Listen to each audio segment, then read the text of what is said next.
This meeting is being live streamed. Got it. Got it. Also recording. Is it up? It's almost up. Oh, there we go. Okay, we're up. Hi, Ethan. Hey, Barb.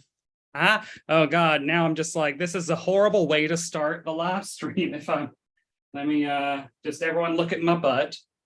Everybody look It's at Barb's nice. butt. It's nice. Also recording. Oh, okay. Is it? There we go. Top chat. Live chat. So I have this. Okay.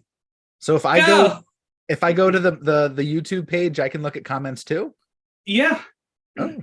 Yeah, I'm hi. Welcome to Must Have Seen TV live on YouTube. We think this is working. Think it's working. I am your host, Ms. Barb Hardley, and joining me is Whoa, hold on. Oh no, what? I'm trying to do it so I can see if anyone's logged in. There we go. There are 3 people watching, and one of them, I think there at least 2 of them are us. Oh yes, that is definitely true. Welcome to the one person who's here for the Must Have Seen TV live stream. Hi. How's it going? Oh, you're Ethan K.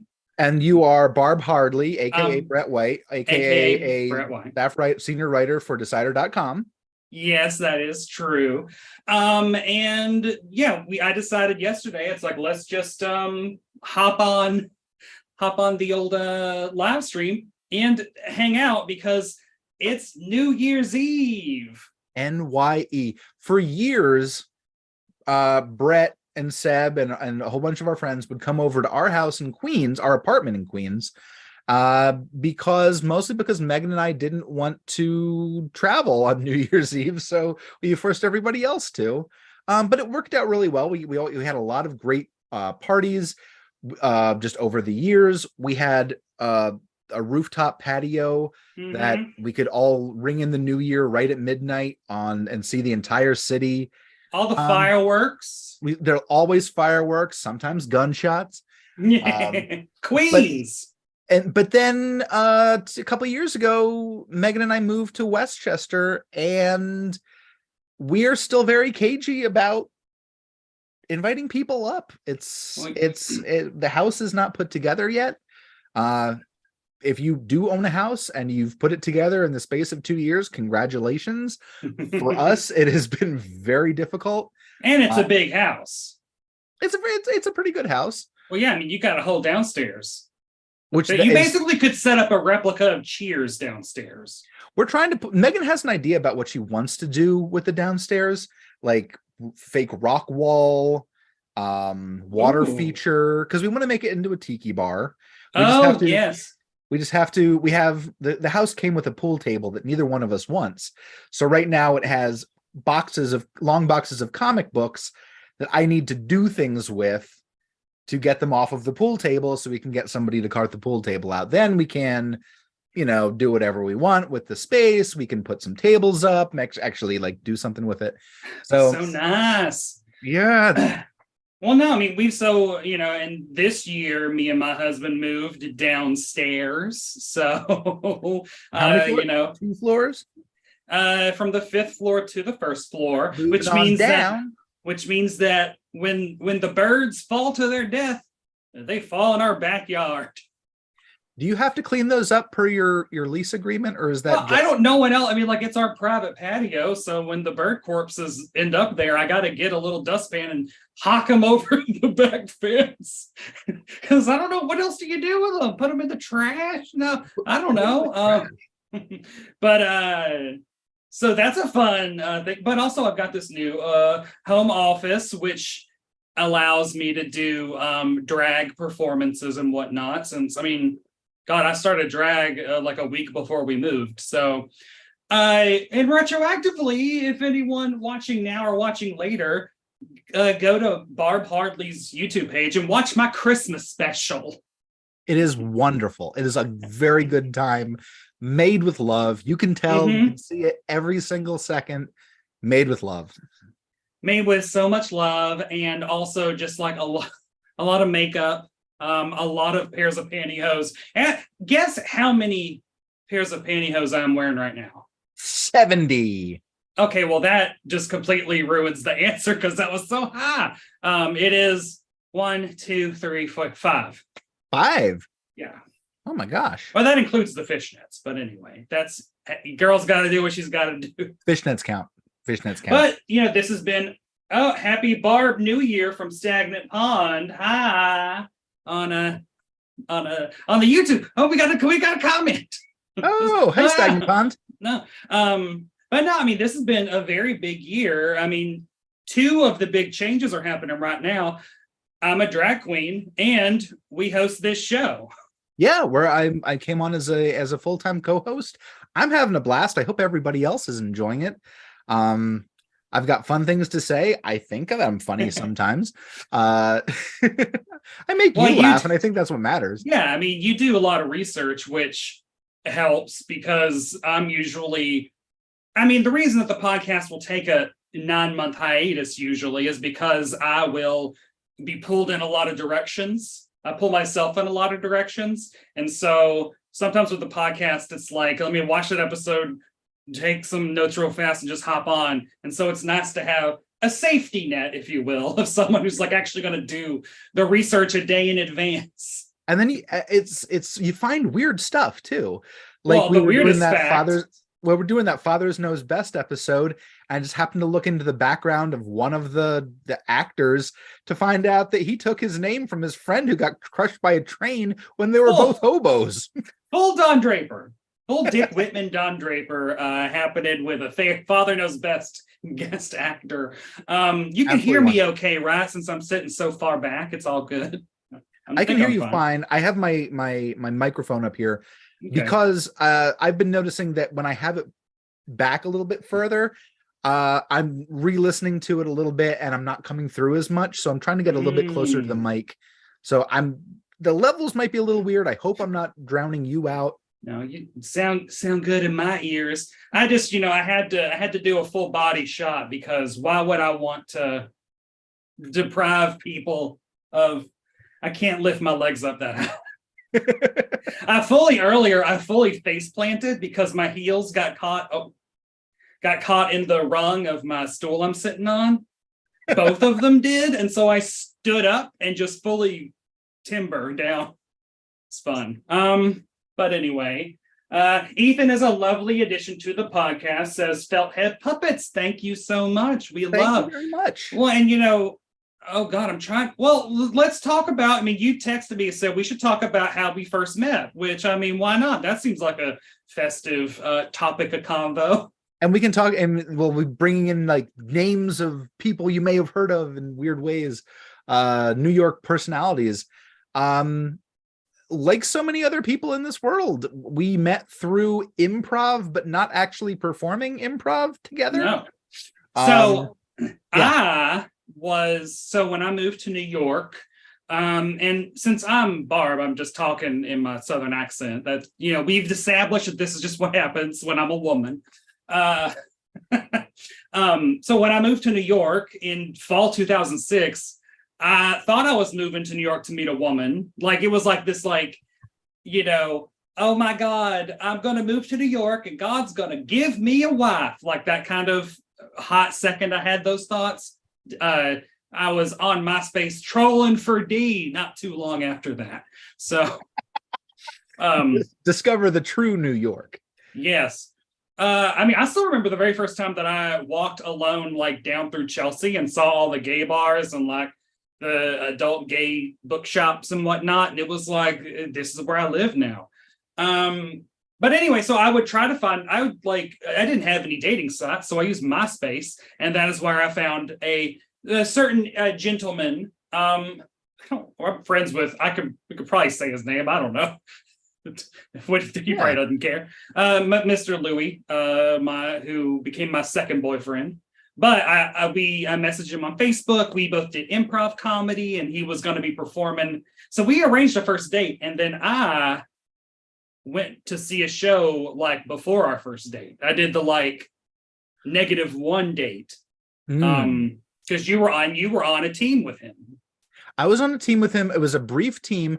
I had come up to New York in 2006 from North Carolina. I had moved there after college with someone that I was dating. We broke up soon afterwards.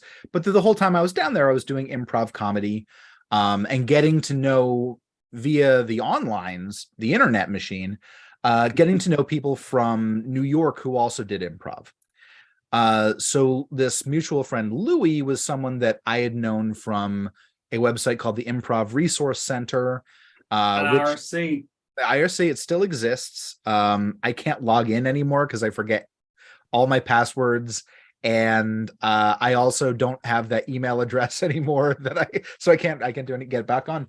But so I came up and I instead of jumping into classes, like so many people when they move to New York, they go to UCB classes, they go to Magna classes. That's what I did. Yes. So instead, I just kind of like worked with some friends and did little shows. And the show that I did with Louie, was it Comic Book or was it The Project? No, it was The Project. It was like what makeshift teams, and it's kind of like a tournament. Yeah. There's a fantastic all around everything performer, nice guy. He probably still works at an agency I used to work at, Terry Gin. Put it together. He's like, I just want to get my friends performing. So I was on a team called Mice Cream with Louie, Betsy Stover, Aaron Rose Foley, John Golby, and Shannon Manning, who are all absolutely wonderful people, absolutely wonderful performers. And we did a couple of shows. You know, it was just kind of like a little bit of a cage match. Yeah. And you're really performing for your friends, like other really good New York improvisers. Were you wearing a kilt? No. But does that ring true at all? I have not worn a kilt. Oh, ever? Wait, no, did you have a photo on your MySpace of you in a kilt? Yes, I did have a photo. That's what it was. Yes, my friend of mine in North Carolina had a kilt, and I put the kilt on and took some pictures in said kilt, and then changed into pants afterwards. Yeah, I mean, wearing kilts and stuff is totally weird. Kids with kilts these days. No, but no, like when I was thinking back to like when we first met, a photo of you in a kilt just like popped in my head, and I was like, where the hell did that come from? Because you are not a utilikilt type of person. You're not that kind of girl. No, but dressing up in things that you More find is totally up my alley. Yeah. And then afterwards, you started hosting a monthly bad movie party called Monster Society of Evil up at your apartment in Harlem. And it was monthly, and I probably went to every one for the first year. Yeah. And I can't remember how we went from you and Louie to, hey, Brett, why don't you come over and hang out at my house and watch bad movies? Well, I mean, Louie broke up with me, and I was like, but I still need friends. So, I was still like, let me just meet people. Which is what you got to do when you're in your 20s. You got to meet people somehow. And now I'm almost 40, and I'm like, how do I meet people? You can't. Hopefully, that's a resolution for 2023 is to start doing drag in public. That's one way of doing it. Is you hitch yourself to a community, and you just kind of embrace that circle. There's the same way that I was when I moved to New York City, and everybody I knew was like 5 years younger than I was. And I'm like, I want to get some older friends. So I joined the Freemasons. That'll do it. Where everyone's like 15 years, 20, 40 years older than I am. I could have because, I love improv. I really love doing it. That's why drag is so much fun for me, because it essentially is improv. There's a lot of same elements, but I've the thought of going and taking a class and being the 38-year-old in a class with presumably 21-year-olds. Yeah. Sounds terrifying. Yeah. I'm not doing that. I'm too old for that. I don't think so. I don't want to be the old weirdo. Although I think that people either think that I am significantly younger or significantly older than I am. So who knows? I get younger a lot. I for, get for younger. you, yeah. I can Yeah, see that. I've every time I start a new job, everyone's like, "Are you 30? Are you 32?" Which I'm like, "Oh, thank you so much. I am far from it." Moo. I wanted to point out that Shelly Wood on YouTube said just dropped in for a couple minutes to say I enjoy the podcast. Looking forward to more in 2023. Thank you. We are looking forward to doing it more in 2023. And actually now that I figured out this YouTube live thing, we could actually do more of these. So hold on. Do we want to talk about the goals for 2023? Yeah, let's come up with some goals. Let's make up some goals. Are these podcast goals or are they like personal goals? I have 2 personal goals and everything else is podcast goals. Everything else can be podcast goals. All right, what are your Persephone goals? Persephone. I want to go to the gym more. Mm-hmm. I'm doing this thing now called the Conqueror Challenge, which is an app on your phone, and it's a virtual walking/running app where it gives you a location and you walk virtually. So for the one that I'm doing is Lord of the Rings, and I just walked from the equivalent of walking from the Shire to Bree. 145 miles, which I did in 3 months. And then now I'm going from Bree, I think, to Rivendell, which is 98 miles. And on the way, I get once I hit like little waypoints, I'll get a little like notification being like, "Oh, you're this is the part in the movie where they got on the ferry, and this is the part in the movie where they were in Farmer Maggot's field and stuff." So you got to gamify it. Like that's how you get people to do things. You got to make sure you get points. So I got to lose some weight. Everybody wish me luck on that. Or you could just start wearing corsets. Or you can just start wearing corsets.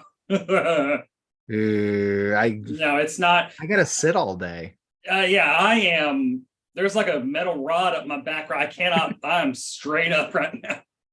The other thing that I want to do this year is play more video games. Those kind of like the opposite. One's like I want to exercise. You gotta, ball a little so you can ball a lot. I don't know.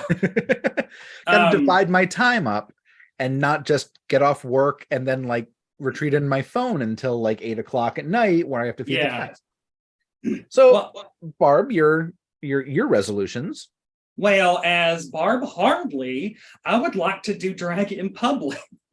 I would love to actually do a gig. I had a gig booked that I was going to be doing, but then we got a triple demic going on here in New York City, and it was like the week of Christmas, and I was like, well, I don't really want to risk that. So, but I would love to start doing drag in Queens because I can take a car there and it'd be cheap. That would be just lovely. Because I mean I'm a good drag queen. I'm good. You're good at the improvs. And like I'm proud of my makeup. I think that my outfits are good. I mean, it's only been like 6 months, and I think that I've progressed quite a bit. Although I still I can't let my nails dry before I do stuff. I hate nails. I'm not patient enough for them. So that's Barb's goal. But Brett's goal. Can I ask a question about Barb's goal? Yes. Does Barb have her own finger jewelry, or is that shared with Brett? Oh, Barb has her own. Okay, because I'm seeing a big ring, and I'm like, Brett could also be wearing a big ring. No, if it ain't Cheers, I ain't interested.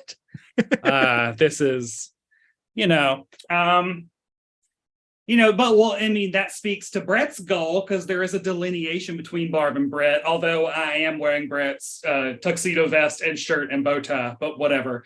As a boy, I want to like recommit myself to menswear. I haven't been happy with a lot of the clothes make me happy, obviously, and looking in like fashion and style and dressing up like during the pandemic, like putting on a suit or a tie would always boost my mood, etc. And for the past year, that hasn't been the case so much because I have not liked any of the men's clothing that I've had. And so therefore there's like a correlation between I don't like any of this stuff and it doesn't fit me and I need pants and so I'm trying to, I mean, like I've made the lock screen. I made the lock screen on my phone, a dapper picture of Bob Newhart, just to remind me whenever I want to spend money on like online mobile games and stuff, to be like, no, you need to spend money on tailored suits and custom shirts and stuff. Because I want to, like, you know, start dressing up again. I miss that. Saving money is hard. It is a nightmare. Saving money is hard. It's especially when you have a house and you're like, oh, I need to pay for this thing and this bill is coming due. It's just part of the package. It's part of the package. Yeah. I guess all my goals are really clothing based. And mine are leisure time goals. Yeah, when I'm not working, I have zero professional goals. Like, I need to get my book published. You need to get your book published. Finish it. That is the other thing that I'm just like, I feel just a massive existential amount of dread and just shame that I haven't finished it and stuff, because that's all therapy stuff that I got to work through. But yeah, so that's a goal, is to hook or crook, get that out there. Hayden's, he's right over my shoulder. He is. John Aston, I see him. Hayden would be so proud of me. Of course he would. Hayden actually was a big fan of female impersonators, as they were called in his day. He he was friends with Charles Pierce, who is one of the most iconic female impersonators of the 20th century, pre-RuPaul. So, and I found photos of them together, hanging out and stuff. So, Hayden, my drag is also for you. I would say that John Aston is already proud of you. Yes, John Aston. We know he knows me because I'm seeing him over your shoulder. Yeah, my angels on my shoulders. So, what are podcast goals for 2023? Podcast goals are to keep getting people to subscribe to the YouTube channel. Ooh. My podcast goal is to learn a little bit more about the technical stuff, so I can like access just be better with YouTube. I'm like, I'm a 90-year-old man. I'm not good at the technologies. I can't figure out TikTok. I have a TikTok and Megan suggested it for me. And I don't like that if you're not following anybody, it just throws random shit at you. And usually it is stuff that you do not want to see. No. It's like, it is visually upsetting garbage. Yeah. It's almost like when you were flipping channels back in the 90s and you come across the surgery channel. Like, that is what opening a TikTok is before the algorithm knows who you are. It's like the background of a Butthole Surfers concert where it could be anything on there. It could be like, people petting goats to people like doing penile reconstructive surgery. It's like, anything goes. I hate that. So no, thank you. We got from Laura, Happy New Year to Barb, Brett and Seb, Ethan, Megan, and families. Glad to ring in 2023 with y'all. Please give us an update on the book. How's it going? So the only thing that I've done this year, which I'm proud of, is I did write the Lucy section, which is an untold story of Lucille Ball's history and about how Hayden Rourke was instrumental in her becoming a comedian. And this is an untold story that for some reason no one ever pays attention to. People just gloss over it all the time. So I have written the definitive story of Dream Girl, the touring production, which includes gay puppeteers in Chicago, Virus X on the West Coast, Lucille Ball getting a stalker in the Pacific Northwest. Like all sorts of wild stuff. It is And it's fun because now that I have like the access to every newspaper ever almost, thanks to newspapers.com, shout out. I can corroborate all of the like tales that have been told in numerous memoirs and biographies because people have like hazy recollections, and then I can put, well, no, Lucy flew into New York on this date, which means that this recollection takes place at that. Like it was fun. It's detective And work. yeah, and I think that that's a big selling point for this book. Damn it. So so I did that, and then I've been spending like the last 6 months just trying to get it sold, and I've emailed a lot of agents, and nothing. I mean, usually very complimentary towards the writing and the proposal, but it is too niche. Which, I mean, I don't know. It is gays in World War II, as well as like Lucille Ball and like sitcom history. I Dream of Jeannie isn't an unknown show. I don't know. So I gotta say that at the very least, I mean, there are Bear Manor Media will publish it. It is right up there. I'm on my shelf right now, and I have, this is a quality of one of their books. This is the Dr. Phibes Companion. I went on a little spree. I bought, I think, 3 or 4 books by them. It's a great hardcover. It's got photos. It's got really well reproduced photos. It's a solid book. Yeah, I mean, I was, it's one of those shooting for A-list, I was, but like I've exhausted all that, and I'm kind of like, I got ideas for other books that I want to do that are easier sells. So part of me is kind of like, just let's get this one done and out there, because of the story's got to be told before his family dies, the rest of them. Like I just want to preserve that story and let them know that, it's out there. So that's an update on the book. And the Gay Puppeteers was it's Kukla and Ollie, I think it's the guy that did Kukla and Ollie, I do believe. God, Kukla, Fran, and Ollie. Yeah, that they were 1950s. Yeah, because he was like, before he got into doing that, he was a local playwright, and the like local women's club just hired him to write a Christmas play for them.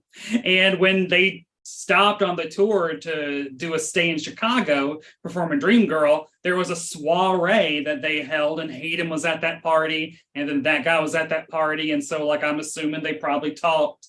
I mean, that itself, it could be a short story. It could be a 1-act play. It's super cool.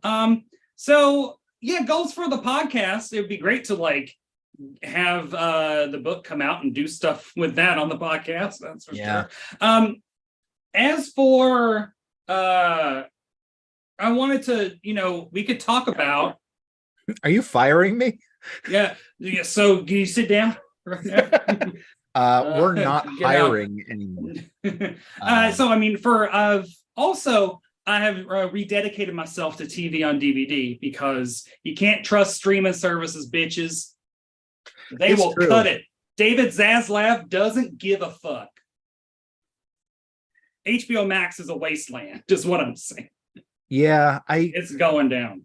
They got rid of Westworld, and luckily I'm caught up on Westworld, but there's not going to be any more Westworld, and I don't know what else is going to be on HBO Max that I'm looking forward to. Well, even like, Minx, they renewed for season 2, and then they filmed all of season 2, and then they were like, oh wait, psych, JK. Like, well, y'all are nuts. I mean, you can find interviews with David Zaslav, the head of Discovery, who now is in charge of Warner Brothers, where he's like, scripted content's a fad, and it's like, excuse me. That's the words of someone who remembers the good old days of writers' strikes, where they did they started doing all the reality TV. And well, I mean, his whole thing is like doing My 400-Pound Life on TLC, like literally that's his calling. So anyway, I've been buying a bunch of TV. I got a bunch for Christmas. And so, these are now all possibilities for us to do on the show. So I thought we could go through and see what our thoughts are. It'll start at the top. The Lucy Show. Oh, The Did you sequel to ever I Love see Lucy. the second No. one? No, I never did. Who was in that though? Jesus Christ. Well, also the downside of a TV on DVD is you get cracked plastic. So it started out being Vivian Vance. It was the two of them. Like, we Yeah. don't need no men. They played single ladies with children living together in like Vermont or something. But like she left a little ways through, and then it basically just became her and Gail Gordon. You know who Gail Gordon is, right? I know. He Yeah, was the second Mr. Wilson. yeah. He's like like he's got like Yeah. the pencil thin mustache, and I forget because he love came him. up in something else that I was looking at. When I was doing research on one of the shows, and his name came up, and I forget which one it was attached to because I didn't mention it on the show yeah. because Yeah, he did like everything. tangential, but He's done everything, and I just like he's not gay, but I claim him as one of our own because he's so like well dressed and fastidious and like, "Urgh!" and I love him. So I love that about the Lucy show. And what's wild is like the older Lucy gets, like the less that she really wants to do physical comedy. So she does a lot more like wordplay and stuff, and it's still really funny. So like it's a marvel. She had 3 shows back to back that lasted 5 or 6 years. Crazy. What are the I Love Lucy show and the third one? Here's Lucy, which Here's Lucy. Hayden was a guest star on. Next, F Troop. F Troop. Did you We've grow talked up with about F Troop? We've talked about F Troop a couple times, I think. I It's come remember up. I remember liking it when the times I saw it because it was only on when I was sick. It was like 2:00 in the afternoon when I'd normally be at school. So I remember watching F Troop. I remember there being a lot of physical comedy on it, which I liked. A lot of Native Americans, so that's rough. Yeah, natives. Yeah. I mean, like on the back, I'm looking, and Vincent Price is in an episode as a vampire. So I think we got to do that. Yeah, it was a goofy show. Yeah. And Larry Storch just passed away this past year.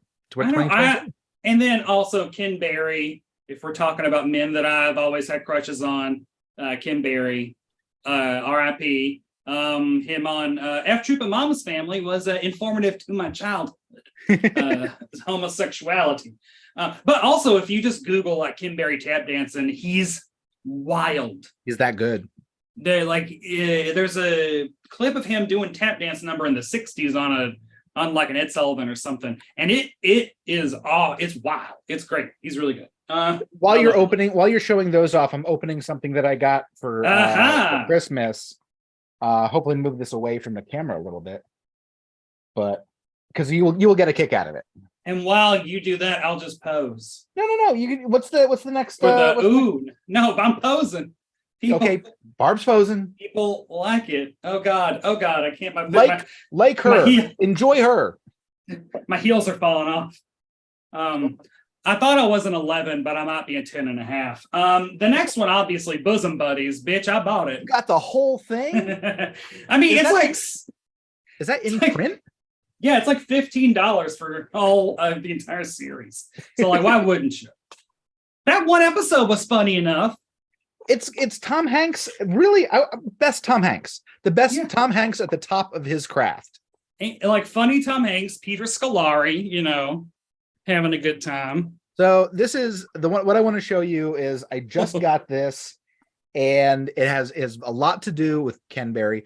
Not really, but it's more about Don Knotts, who we watched a long time ago on the Andy Griffith Show.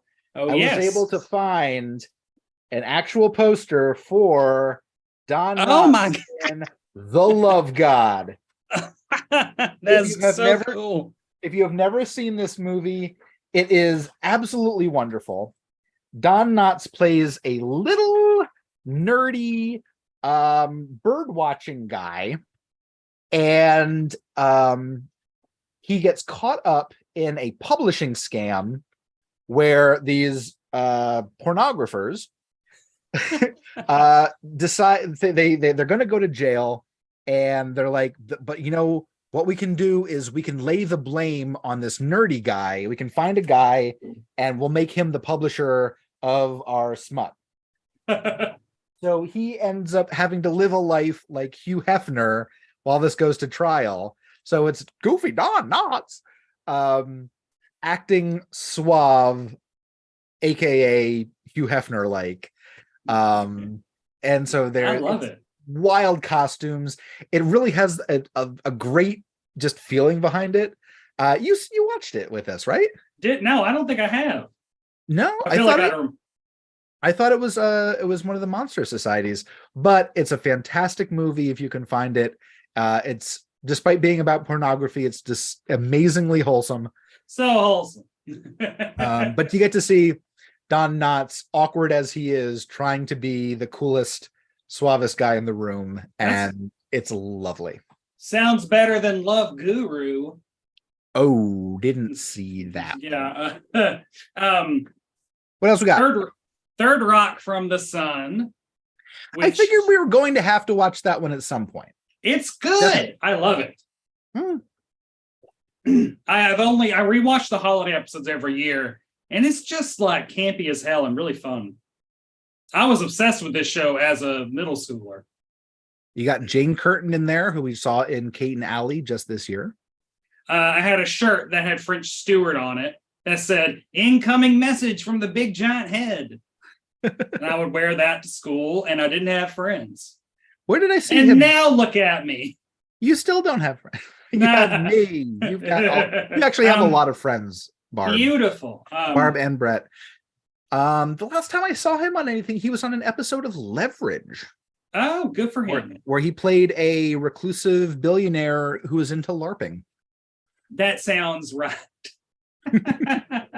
And then I just bought this.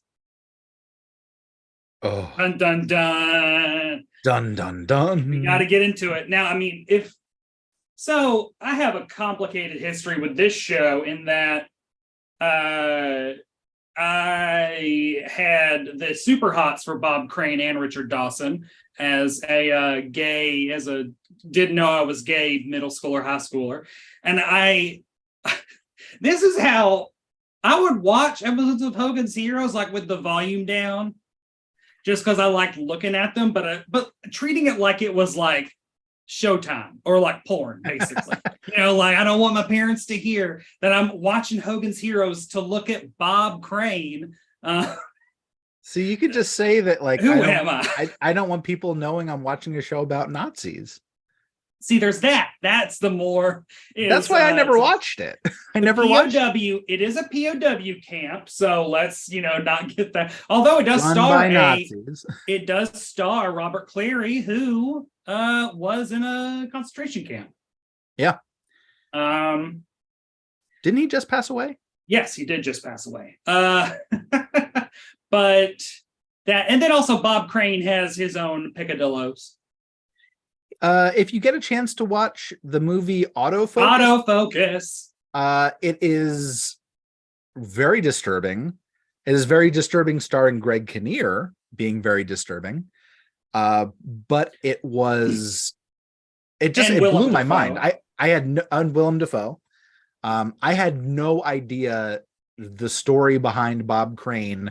And the story behind Bob Crane's death, I did not realize he was bludgeoned to death with a camera stand. Yeah.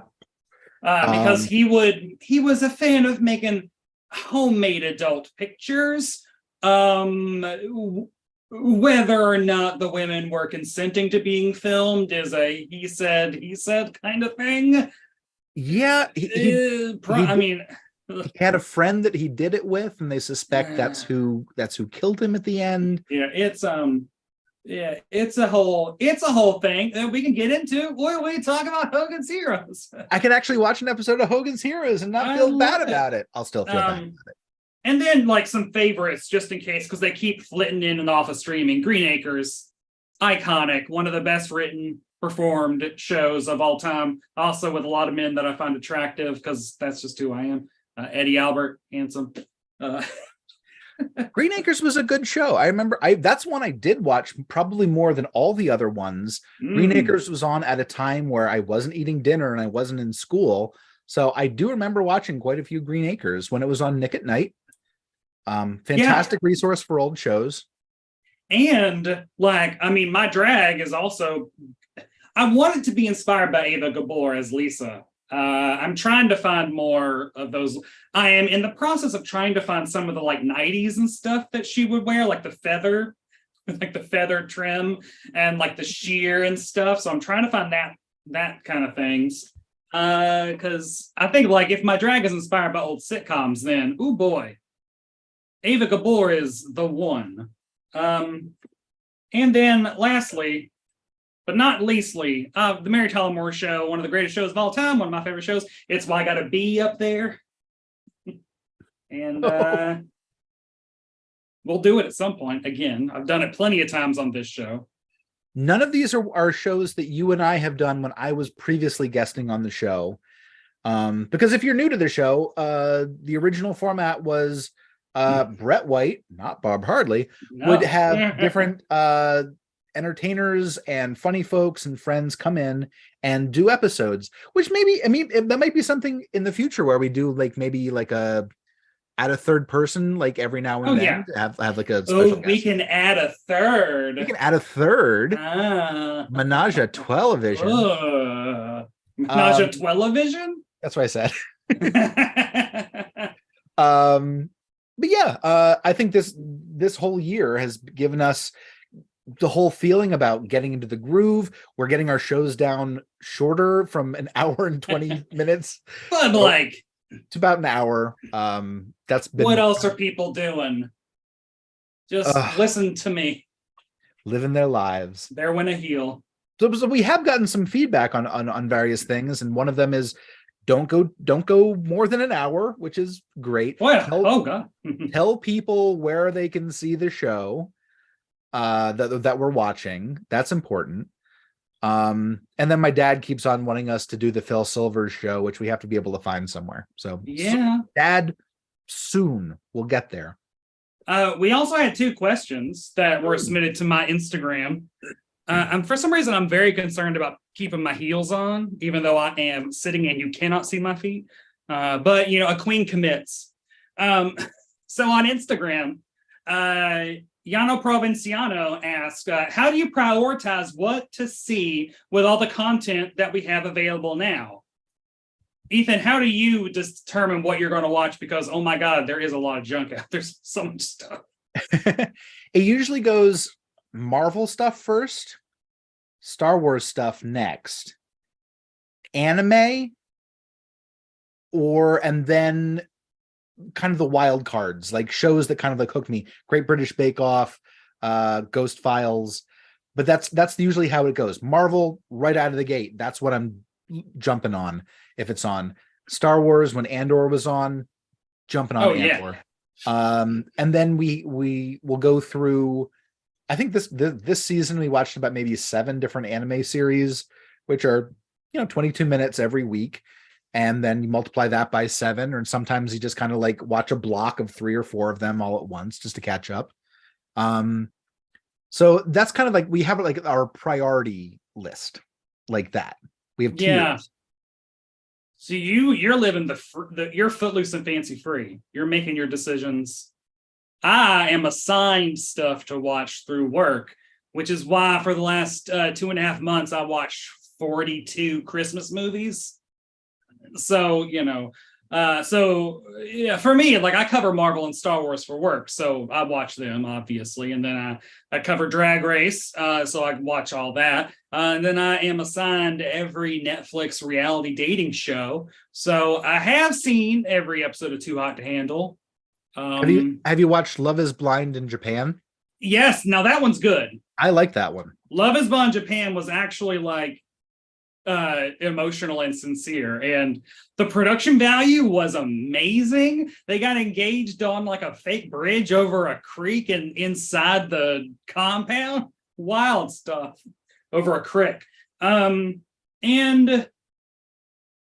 then like, yeah, I mean, that usually takes up all of my time is watching stuff that I'm assigned. And I mean, and one other one of my New Year's resolutions is to get back to watching more old sitcoms. Sorry, honey, my husband, and yeah, just like actually like trying to. I feel like it is put more gas in my tank. like you got to check in with the things you love, because for me, like I'm very into like taking in new stuff all the time. And I will lose touch with like Bob Newhart or Heart to Heart or Cheers or something. I won't watch it for a long time. And so I'll need like when I need to like watch it again, and because it feels like I'm then like getting back to know myself. And so I want to do more of that. That is hard where, you know, we do have access to almost everything these days, and new stuff is coming out every week. So you want to catch up with that new stuff. And if you miss something along the road, there's not a lot of opportunity to pick it back up. And especially now with streaming services, is so-and-so will launch something here, so-and-so will launch something here, and then here. And then there's so much stuff staggered that there's always something going on. Not like back in the day when you'd finish the season and they might have like 4 weeks of reruns. Like you don't have that anymore. Now it's a season at a time, and so people talk about a show for a week and then it's done. And if you didn't watch it that week, like me, I'm like, well, why do I need to watch this? No one's talking about it anymore. So I just end up never watching a lot of stuff. This is annoying. And then the next question. We gotta. Thanks again for the pod. Sorry to drop early. I'll watch the rest of it on YouTube later. Yes, Shelly, it is going up on YouTube. I am recording it right now as we speak to my computer. The other question that we got was from Julio Cesar, 1971. The best series of 2022. Hands down, Sandman. Okay. Hands down. Justified. The story is completely compelling. It's an adaptation of an already amazing comic book, and an impossible to adapt at it. Like also like the bar of difficulty there was very high. One of the secrets is having a great cast and having a lot of money to do really great special effects. So one of my favorite comic books is the episode of Sandman where Dr. Destiny takes over the diner and controls everybody in the diner for a day, and they slaughter each other. And the episode of television, we just watched it over Christmas because I introduced my in-laws to the series, and they were just completely sucked in. That episode is just so intense and so well done. That I absolutely love that series. That is I want to say it's the best thing on Netflix in my mind. That is unbelievably a great show. Well, I mean, I can agree with that because my pick is not on Netflix. No, Andor was the best thing that I watched this year. It's either Andor or She-Hulk. Let's, be honest. I'm a basic bitch. I like Marvel and Star Wars. Come at me. Andor was number 2 for me. And for a while I was thinking about it today. I'm like, Andor was number 1. And then I remembered Sandman. I'm like, no. It's for me, it's Sandman, but Andor close second. There we go. You got one. I fell because of my heels. That's going to be a gif. No, Andor was great. She-Hulk also is up there because it's a show that I've wanted for so long. We finally got it, and it was perfect, and also made all the right people angry, and I love that. I liked She-Hulk. The CGI in places let me down. Yeah, and I did always say that every episode I was still laughing at facial reactions that She-Hulk was giving. So at the bare minimum, the CGI did not fail the comedy for me. And that's really all that matters. Now, there were many times where she looked like a sim, but when it came to like Tatiana Maslany's like facial reactions, always good. Someone slowed down, someone online made a little GIF and they slowed down her like moving, and the hair was kind of moving all at once, like it was like a PlayStation 1 character. Yeah. And that took me out of it. However, Ms. Marvel, the other Marvel series of 2022, I really liked Ms. Marvel. Oh yeah, we rewatched it yesterday, and it's just so much fun, so Yeah. heartwarming. So out of the Marvel shows, I would give Ms. Marvel over She-Hulk. I can see though that your mileage may vary. We got Laura C. Cannon in the chat said pod request for the new year. Dobie Gillis. In a perfect world, you get Sheila Cool, Zelda Gilroy, real life out gay politician as a guest. That'd be great. Yeah. I actually watched a lot of Dobie Gillis over the Christmas break, and I've never watched it really. It was on Nick at Night when I was a very young boy. Things change. And I didn't watch it that much because it seemed a little too mature. And so like watching it now as an adult man, it was really good. It was way better for like a late 50s, early 60s sitcom. I was like, this is very smart, ahead of its time. So I would very much love to do Dobie Gillis. I remember watching it. I remember it wasn't a fast-paced show like Genie or Bewitched or Leave It to Beaver. It was, I want to say it was a little bit more intellectual. Yes. And yeah. I even as a kid, I could appreciate that. Dobie Gillis is a great show. I would love to do Dobie Gillis. And he again just passed away like this year. Yeah. It's like sit like this. Hey Bob. Hey, what you it's also a show has Urkel syndrome where Maynard J. Krebs, Bob Denver's character, becomes the main character by the end of the series. Yeah. And Bart it's like, well, Homer. poor Dobie. But yeah, I would love to do that. Do we have any other business to take care of? Gentlemen. That's the best way to open a group game in improv. Gentlemen, and everyone's like, "Oh, we know we have to." Everybody get in here, or something like that. I don't know.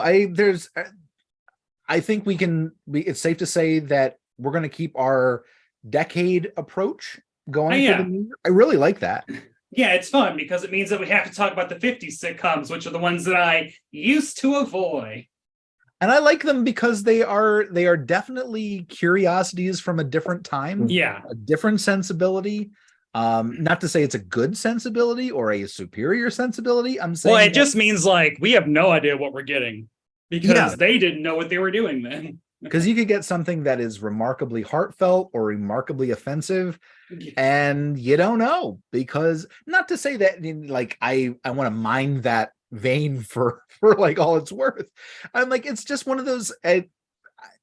I'm a big history nerd, so like looking back at stuff like Life of Riley, I always go back to that because that was a series that I was introduced to being on eBay in 1998 and looking up animation cells and seeing cells from the opening that were for sale.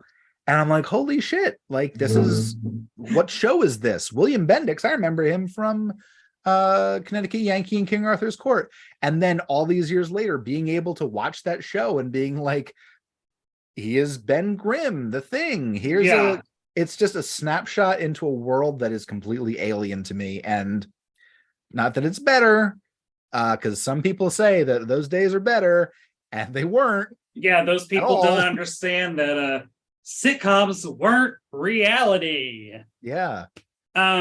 Jared Sloan in the chat says, Barb, I'm here asking for a Barb Hardley calendar to hang on my wall. Do you understand the danger of enabling me? You've made calendars before of yourself. I have made my husband at least 2 swimsuit calendars of myself. So should we have mentioned that? Did I just like what? No, did I just open up Pandora's box of like everyone asking for Brett and Barb calendars? Oh, please. I hope so. I'll do it. She'll do it. I got a lot of photos. I mean, I have a website. You can go and look at photos there too. Barbhardley.com. That I snatched it up. Standing. Anything that you want to cover in our last couple minutes? Hopefully, I mean, it would be really great to do a live show in the summer. You know, like in person, like in a venue or something. That'd be nice. I would love that. We just gotta, like, first of all, gotta get our numbers down. COVID. You gotta get our viewership numbers up. And then there's that. I want to get more interactions with people. I love that people are actually talking to us. That's good. So, you know, I want more reviews. I want more emails. I want more ats. And now I understand that I'm not diligent about posting content on the Must Have Seen TV social medias. But I am diligent about posting stuff on Brad and Barb's account. So you can talk to me there. I'd like for us to be in the same room and record them. Either yes. I go down to where you are, or you come up where I am. I'm getting a new microphone, specifically for podcasts. I don't know if you're familiar with the podcast, The Magnus Archives. No. It's a horror podcast, which is extremely well done, very popular. And they are crowdfunding a second series of it. And one of the rewards, a little on the pricey side, but one of the rewards was they made Magnus Archives bespoke microphones, which are up to the specifications of their director, which they want to it's perfect for podcasts. So that's going to be coming around eventually. But we did secure ourselves not only a t-shirt, but also this microphone. They had like 500 of them. So there's like a lot of people will have these microphones. It's they're pricey, but at the same time, they are geared for podcasts, that's exciting. Yes, especially we have Take the Pod on tour, you know, pay for it. I would love to. I'd love touring. You know, there's the sky is the oyster, et cetera, et cetera. Can you imagine how awful we would be on tour? We would just be stopping off at comic book stores and buying comic books everywhere we go. Yeah. I tell you one thing, Barb Hardley would not be going on tour. I don't think that there's a lot to carry. Well, back in the vaudeville days, everyone had their trunk, their big trunk that Joe Besser would put all of his gags and his suits in, and they carry it from place to place. Yeah, I think I would. Barb would become a moo queen. Just do makeup, a wig, and then a moo. That's it. No, I don't know. I mean, like, because like part of it, like, you know, hopefully I'll get to go to Palm Springs this year again. We always try to go in the summer. Mm-hmm. And if I go to Palm Springs, I'm definitely taking drag because I got to do a drag photo shoot in Palm Springs, obviously. So I don't know. I have never traveled with all of this because a lot goes into this. So yeah, we'll see. It could be. It could happen to you. It happened to me, guys. They got me. I spent 10 years as a homosexual, and look what happened. Well, I mean, I've been gay for 38 years. I came out in 2006. 2005. Is it like a Pokemon evolution? Honestly, I do think this is my homosexual evolution. I mean, you met me 2006. I was a baby, self-hating homosexual who didn't like being associated with anything gay. You were fun-loving, though. Oh yeah, I mean, I've always had that going. Yeah. But now look at me. It's different. And it's not even your final form. No, my God, who knows what's gonna happen next? Hopefully this, but making a lot of money.